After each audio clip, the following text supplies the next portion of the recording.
नमस्कार, मी रुपाली भोसले म्हणजेच तुमची लाडकी संजना.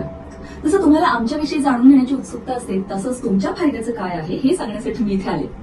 आम्ही घेऊन आलो आहोत नव्या मुंबईला जोडणारा असा एक प्रीमियम कमर्शियल प्रोजेक्ट.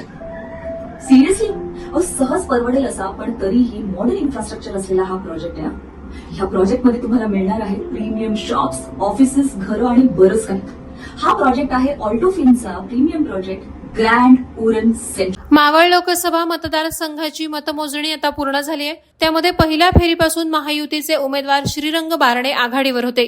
सुमारे 96,000 मतांनी महाविकास आघाडीचे उमेदवार संजोग वाघेरे पाटील यांचा श्रीरंग बारणेंनी पराभव केलाय.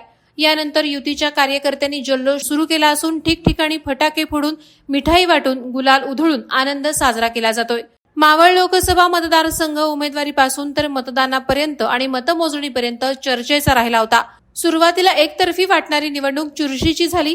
महायुती आणि महाविकास आघाडीच्या नेत्यांनी विजयाचे दावे केले होते.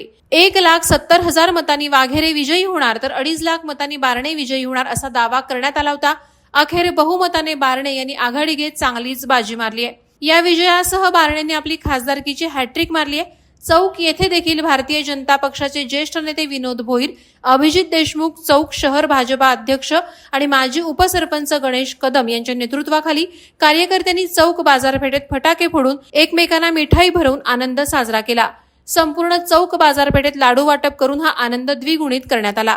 वादळवारा लाईव्हसाठी अर्जुन कदम, चौक. नवी मुंबई व रायगड जिल्ह्यातील ताज्या बातम्या आणि घडामोडींसाठी सबस्क्राईब करा वादळवारा लाईव्ह चॅनल आणि दाबा बेल आयकॉन.